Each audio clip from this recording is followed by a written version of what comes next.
everyone, welcome back to the channel. Today, we're diving into a fascinating topic that bridges philosophy and everyday life, Immanuel Kant's perspective on love. Specifically, we'll explore how he distinguished between love as a moral duty and love as an emotional desire, and how this concept can deepen our understanding of relationships. Let's begin. First, let's briefly talk about who Immanuel Kant was. Kant was an 18th century German philosopher, best known for his works on ethics, metaphysics, and epistemology. His ethical system, known as deontology, emphasizes the role of duty and universal moral principles in determining the rightness or wrongness of actions. At the heart of Kant's ethics is the categorical imperative, a principle that tells us to act in a way that our actions could become a universal law for everyone. With that context in mind, let's see how Kant applies this to love. Kant made an important distinction between two kinds of love: practical love, which is rooted in moral duty, and pathological love, which arises from emotional desire. Let me explain both. Pathological love is the love we often associate with romantic relationships. It's the emotional, passionate kind of love that is fueled by feelings and attraction. Kant doesn't dismiss this kind of love, but he warns against basing important commitments solely on emotion. Why? Because emotions are unstable, they come and go. On the other hand, practical love is grounded in reason and moral principles. It's not just about how we feel, but about how we choose to treat others. For Kant, this type of love involves a commitment to act in ways that respect the dignity and worth of the other person. It's not driven by fleeting emotions, but by a sense of duty and respect for universal moral laws. So, how does this distinction play out in relationships?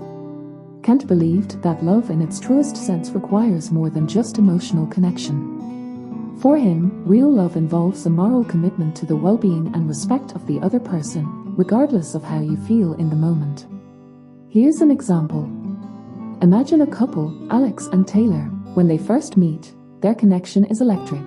They're drawn to each other emotionally and physically. This is pathological love at work. But as time passes, they encounter challenges. Perhaps Alex is stressed at work, or Taylor has health issues. During tough times, emotional passion might fade. This is where Kant's concept of practical love comes in. Instead of relying solely on feelings, Alex and Taylor would need to make a conscious choice to support and respect each other. They act not out of convenience or fleeting emotions, but out of a sense of duty to their shared commitment. Now, let's tie this idea back to Kant's categorical imperative. Remember, this principle asks us to act in ways that could be universally applied. In the context of love, this means asking yourself, would it be morally right if everyone acted this way in their relationships? Or am I treating my partner as an end in themselves, with their own dignity and worth, or as a means to my own satisfaction? For instance, if Alex stays committed to Taylor even during difficult times, their actions align with the categorical imperative. They're respecting Taylor's dignity and acting in a way they'd want everyone to act in a relationship. On the other hand, if Alex leaves Taylor because the emotional spark is gone, they're acting based on fleeting desires, not universal moral principles. Such behavior, Kant would argue, couldn't be justified as a universal rule for relationships. Let me tell you a story to make this idea clearer. Imagine Emma and Liam, a married couple. Emma is going through a tough time. She's lost her job and is feeling discouraged. Liam, though overwhelmed by his own responsibilities, chooses to support Emma. He listens to her, helps her rebuild her confidence, and stands by her side. Even though Liam might not always feel like putting in this effort, maybe he's tired or stressed, he chooses to do so because he values their relationship as a moral commitment. For Kant, this is practical love in action. Now imagine if Liam acted only based on emotion. On days he felt drained or frustrated, he might withdraw support or prioritize his own needs over Emma's. This would reflect pathological love, where actions are guided by feelings rather than duty.